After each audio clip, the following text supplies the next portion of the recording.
Hi, everybody. Welcome to 321 No Kidding. Bobby the Awesome here. Happy to be back for a solo show, although I'm less crazy about talking to the camera all by myself. So I'm going to pretend I'm talking to you. I know I haven't been around for a while as far as solo shows. And that's because, for one thing, guests have been keeping me busy. And for another, my day job has been keeping me busy. And I don't think we're very caught up. And I thought I would catch everybody up to what's been going on, but tie it into my recovery because recovery is an everyday job and there are miracles in recovery. And that's what I wanted to talk about today. So I am currently in Huntington Beach. I'm like, where am I? Huntington Beach, California. I was just in San Diego last week. I've been all over the place. So with my new I'll call it my day job because I'm still going to figure out how to make recovery playgrounds a reality. And I've been working on that too in the background. So, um, as part of my day job, I kind of get to pick where I want to go, sort of. Um, you know, I recently was living in Kentucky for most of 2022. And then I did a little stint in Ohio. And what I did was I took on if I went from 18 to 230 customers pretty much overnight with no staff or very little staff. I had a little staff in Kentucky, but I took on these very overwhelming projects, which is good for me. I thrive in that. It's also been a distraction to my side projects, such as solo shows and things like that. But overall, it's really good stuff. This is a job that really ties into my work experience for most of the last 30 years. I get to play with flowers, I get to play with people, I get to train people. And what's really kind of neat and different, when I entered the workforce after rehab, I went back to a company that I used to work for. And how I handled myself because of my recovery and for trying to set myself up for success so that I wouldn't relapse. I formulated strategies to make sure I was getting to my Gamblers Anonymous meetings or my therapy meetings at the center, making time for things like exercising in the morning before work. I didn't have to be at my desk at 5 or 6 like I would have thought before I went to treatment. So it was kind of like my first recovery version back in the workforce. Now, what's happened since I quit that job and then started, working on the 321 dream and doing things online and networking with other entrepreneurs and that kind of stuff. Now I come back to this job, which the recovery version of Bobby had a lot of no gives, like non-negotiables. Like I wouldn't have taken this job. Is that bad English? I wouldn't have taken this job if it didn't align. I'm very into alignment, by the way. If it doesn't align with who I am, who I'm trying to become, what I need to do to take care of myself every day. So some of those things were, I'll come work for you. However, I need to be able to travel. I need to go to my conferences, for example. So for the last couple of years, I've driven out to Montana and I've gone to the alcohol-free event there hosted by Recovery Elevator. Some of you guys know Paul from the Recovery Elevator podcast and from our first episode of 321. So I said that I can't come to work for you unless I still get to travel and do the things that are important to my recovery and my personal development. So that was the very first thing. Like I stood up for myself the same way I stood up when I first got out of rehab about going to my meetings and stuff. But now this was like the next level because I've created this other lifestyle where I do get to travel and I do get to kind of do what I want to do when I want to do it. And although I have a lot of responsibility, I want to still have a good amount of freedom. And this job is perfect for that. But if I wasn't in recovery and if I didn't know I needed certain things to take care of myself, I wouldn't have even asked for that. Never mind having the confidence to ask for that. I've probably shared a story or two about how drinking impacted my career. And now that I don't drink, now that I'm not, there was a sales job that all I did was go from plan the customer routes based on how to get to the casinos that were along the way. That was pretty much how I did that whole job. Well, I'm not doing any of those things. I'm not partying all night. I'm not going to the casino. So it's very easy to commit to my obligations on the job. I wake up fresh every day, and um, I get to use the skills that I have. So that's amazing. Self-awareness just popped in my head. So I might as well talk about that too.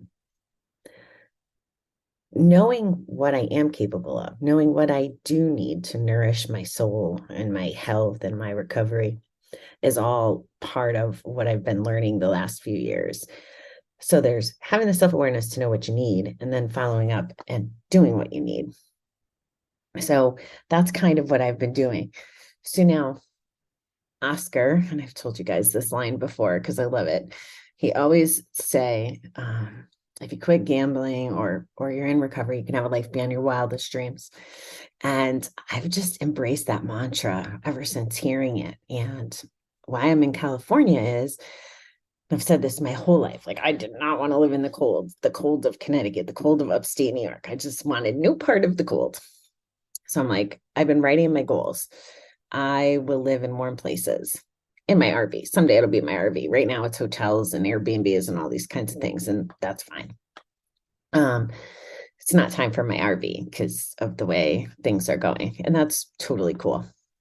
So I wrote that down. That was like part of life beyond my wildest dreams, traveling. So I got to drive from Connecticut out to California, which was not as smooth as most of my regular trips, if I'm being honest. But I still got all my windshield time, and I love being in the car. I think you guys know I love being in the car. It's like my zone.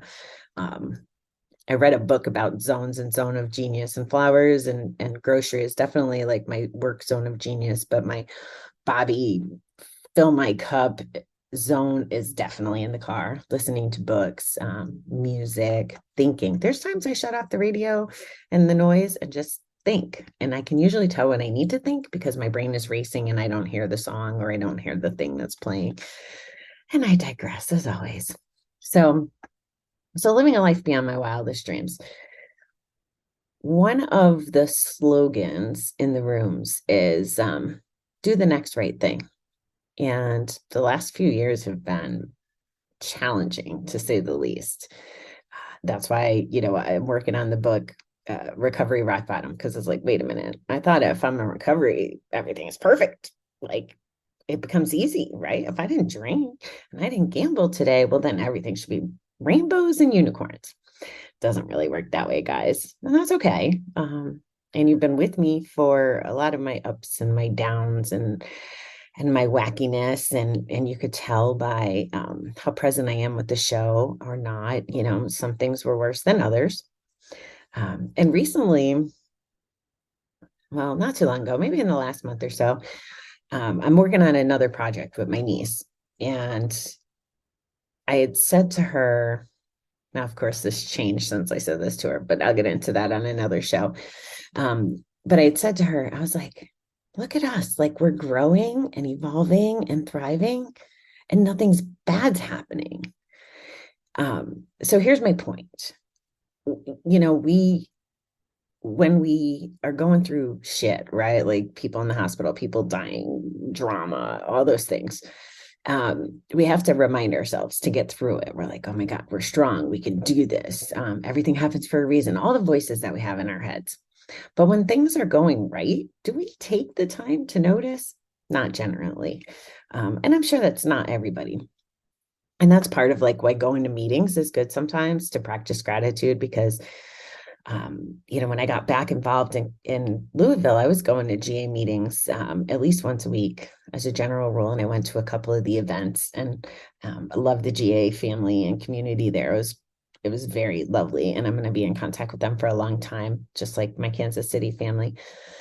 But when you go to a meeting and you're talking about recovery and how the quality of life, like we generally can't tell our quality of life in the moment, right? Like we're not like, oh, this doesn't hurt today and acknowledge it, right? Like my shoulder feels pretty good today. Thank you, shoulder, for feeling good. Like we don't generally do that. And it was really fun because like I said, when you're going through this shit, even if you know, even if you're in recovery, even if you do personal development, even if you've been through shit and you know you can get to the other side of the shit, you know, on the other side, generally, you're going to grow and you're going to learn. But this conversation looked something more like, heck, hi, like, we're not going through shit. Like, life is good. And we can be grateful that life is good and there's no commotion. Um, and that was just a really cool kind of moment. And I'm not perfect at it. Oh my God, I work at it every day. The being present, the being mindful, the being grateful, because it's so easy to get caught in the BS and the distractions and all of that. So my life beyond my wildest dreams would look something like being warm and traveling and not being told what to do or being micromanaged, getting to work on things when I want to work. Like if I want to work at 5 in the morning, I can. If I want to go tanning at 5 in the morning, I can. Like all of those things. And that's what I have right now. I'll be living in California probably most of the year. That's what I'm assuming. I already got to go. I haven't been here quite a week, and I've already, now I'll tell you, like I said, I'll get into it on another show, kind of some of the stuff that's going on, some family junk surrounded around addiction. Um, but I'll talk about that separately. But I've been here about a week, and uh, the very first Friday, I went to the San Diego Zoo, and I went to go see the animals, and I went to go see the flowers, and um, it was it was because my brain wasn't, like, I knew I needed to do some reflective time. I knew I was like anxious about stuff that's going on with Kai. I was anxious about the drive. I knew I needed to get settled.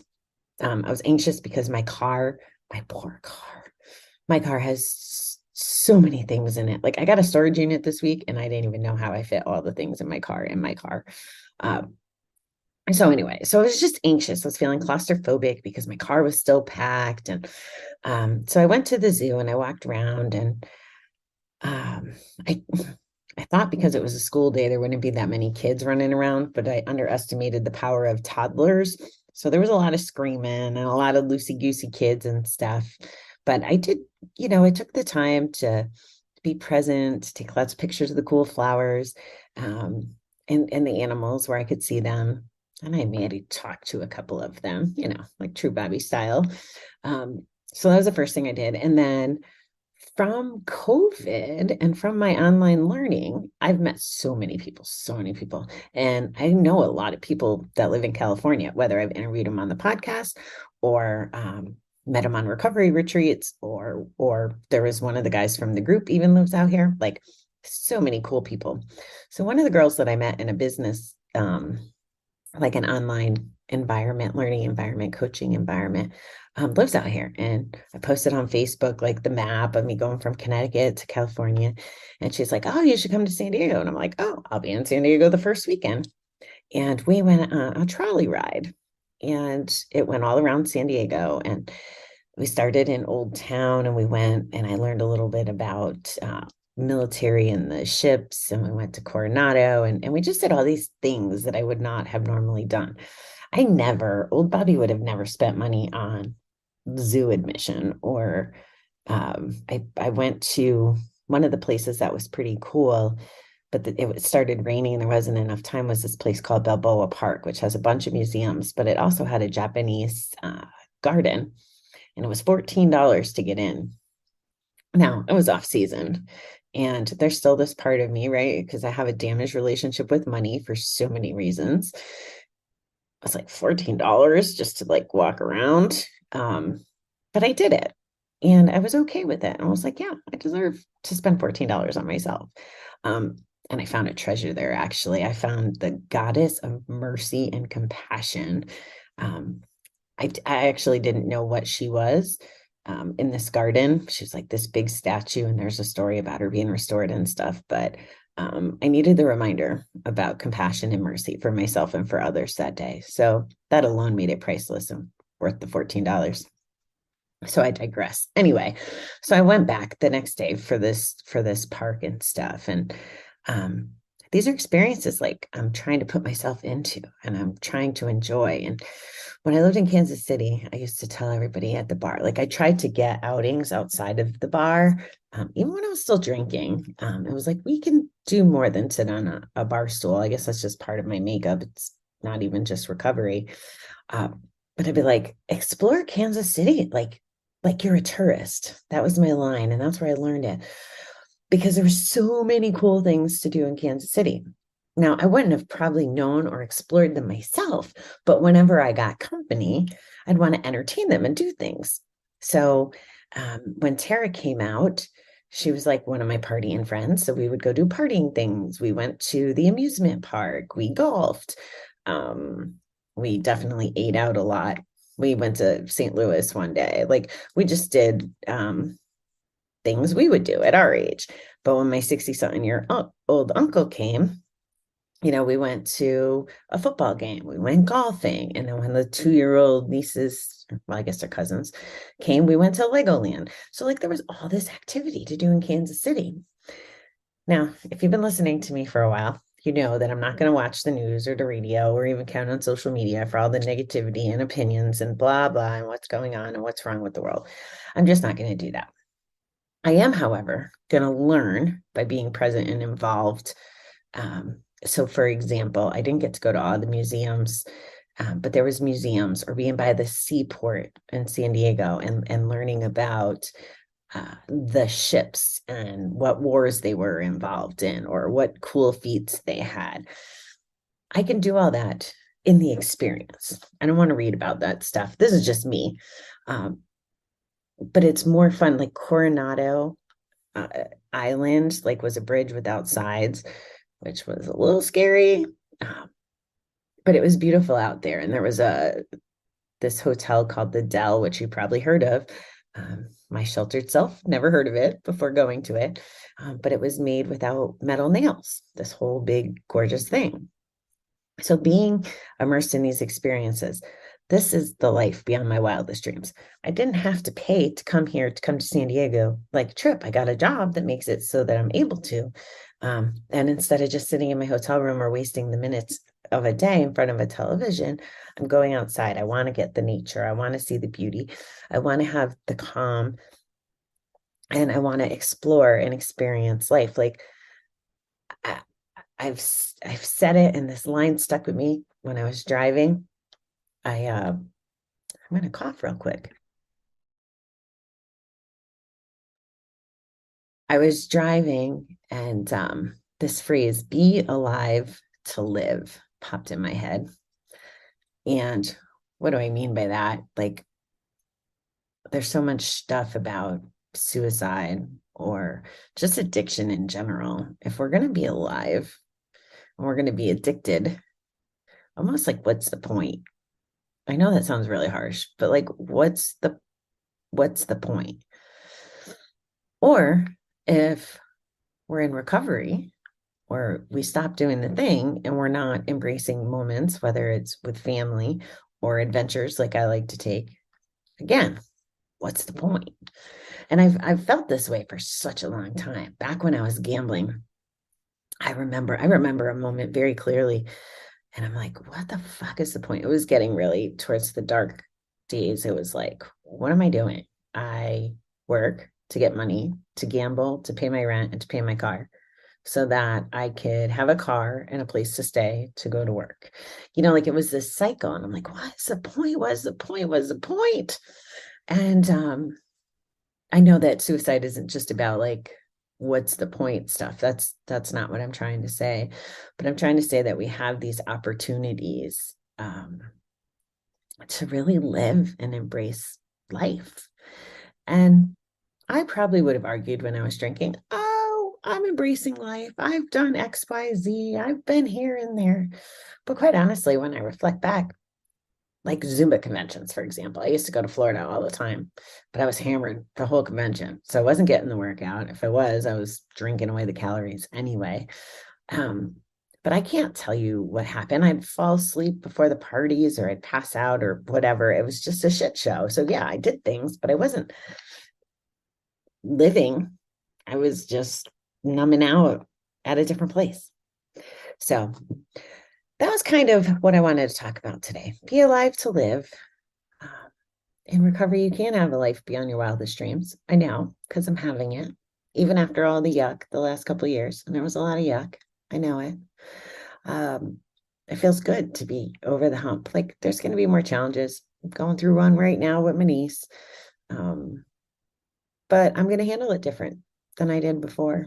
Like I said, I'll talk about that in the next show, but good to be back, beautiful people. I hope to talk to you soon. I'll be, here, there, and everywhere, social and YouTube and all that jazz, and just, enjoying the sun and fun out here in California. I'll talk to you next time. Love ya.